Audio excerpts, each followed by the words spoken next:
Jadi orang zalim tadi apa maksudnya? Maksudnya adalah mereka menghalang-halangi dari jalan Allah dan menghendaki agar jalan itu ditempuh seseorang menjadi bengkok. Dan mereka itulah orang-orang yang tidak percaya adanya hari akhirat.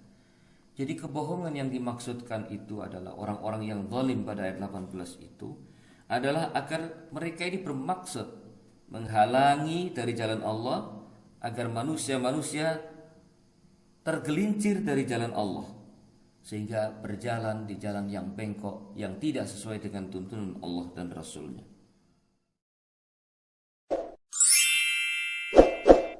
Assalamualaikum warahmatullahi wabarakatuh.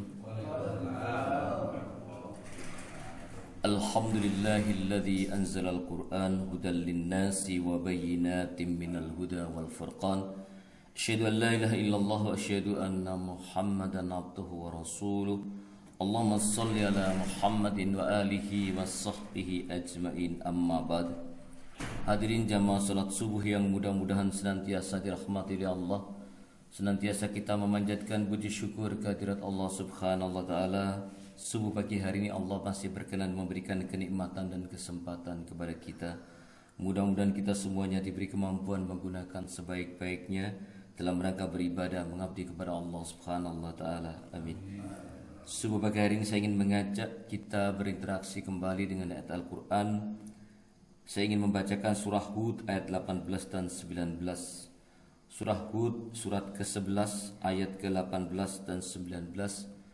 Ayat ini menceritakan tentang orang yang paling zalim di muka bumi ini. Allah berfirman, A'udzubillahi minasyaitonirrajim dalam Al-Quran surah Hud ayat 18. وَمَنْ أَظْلَمُ مِمَّنِ افْتَرَى عَلَى اللَّهِ كَذِبًا أُولَئِكَ يُعْرَضُونَ عَلَى رَبِّهِمْ وَيَقُولُ الْأَشْهَادُ هَؤُلَاءِ الَّذِينَ كَذَّبُوا عَلَى رَبِّهِمْ أَلَا لَعْنَةُ اللَّهِ عَلَى الظَّالِمِينَ.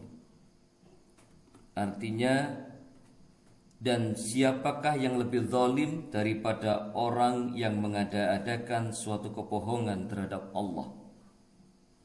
Mereka itu akan dihadapkan kepada Tuhan mereka, dan para saksi akan berkata, orang-orang inilah yang telah berbohong terhadap Tuhan mereka.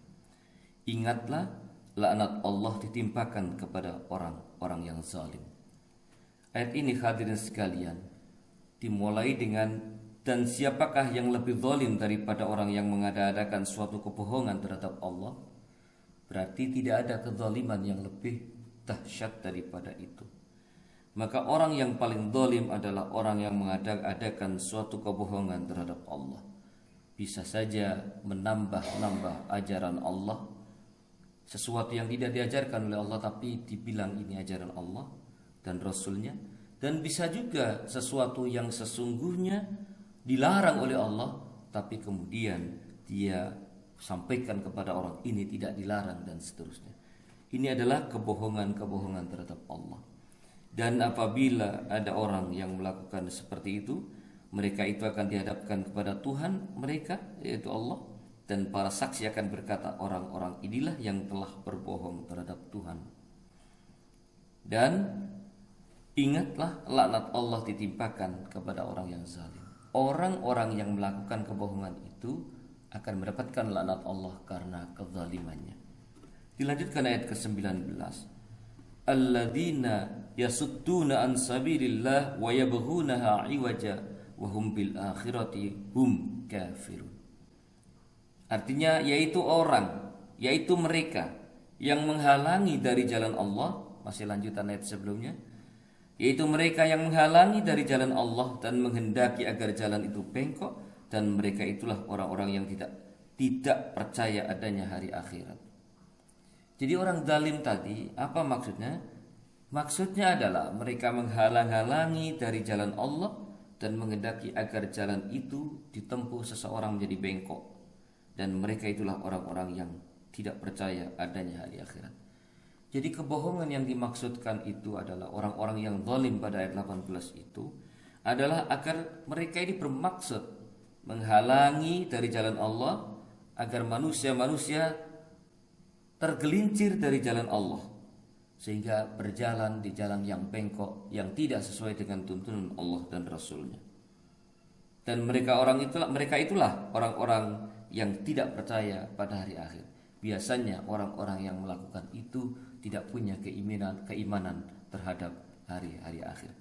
Hadirin kita bawa pada kondisi saat ini, betapa sekarang ini banyak pihak atau apapun namanya, karena kepentingan duniawiyah kemudian menutup nilai-nilai yang sesungguhnya dari ajaran-ajaran Allah dan mengajarkan nilai-nilai baru yang sesungguhnya bertentangan dengan nilai-nilai yang diajarkan oleh Allah dan Rasulnya. Berbagai macam tawaran-tawaran, baik itu tawaran yang bersifat hiburan, baik itu tawaran yang bersifat keyakinan, baik itu tawaran yang bersifat sekedar tren. Tetapi kadang-kadang kita lupa tidak mengukur apakah tren, apakah hiburan, apakah ajakan itu semuanya tidak keluar dari jalan Allah dan Rasulnya. Sehingga apabila ada orang-orang yang menawarkan seperti itu dengan maksud membengkokkan jalan seseorang dari bertakwa, beriman dan lurus terhadap ajaran Allah dan Rasulnya, maka orang-orang itulah yang masuk dalam kategori zalim dalam ayat ke-18 tadi. Hadirin sekalian, di zaman yang serba modern ini memang terlalu banyak tawaran-tawaran yang dihadapkan pada kita, yang bersifat hiburan, yang bersifat ajakan, yang bersifat propaganda dan sebagainya. Maka tentu saja di zaman seperti ini hendaklah kita kembali kepada Allah dan Rasulnya. Kembali kepada Allah dan Rasulnya artinya kita mempelajari kembali, mengingat-ingat ajaran Allah dan Rasulnya. Paling tidak upaya berinteraksi dengan Al-Quran seperti pagi hari ini adalah salah satu upaya agar kita tetap konsisten di jalan Allah dan Rasulnya. Kita senantiasa berusaha dan berupaya untuk taat kepada Allah dan Rasulnya dan istiqomah dalam ketaatan itu, sehingga ketika kita dipanggil Allah nantinya, insya Allah mudah-mudahan kita semuanya tetap istiqomah dalam keadaan husnul khatimah. Amin. Demikian yang dapat kami sampaikan pada subuh pagi hari ini. Mudah-mudahan Allah Subhanahu wa taala senantiasa membimbing kita semuanya menjadi orang-orang yang istiqomah dalam ketaatan kepada Allah Subhanahu wa taala. Kurang lebihnya mohon maaf, mari kita tutup dan doa kafaratul majlis. Subhanakallahumma wa bihamdika asyhadu an la ilaha illa anta astaghfiruka wa atubu ilaik. Billahi taufiq wal hidayah. Wassalamualaikum warahmatullahi wabarakatuh.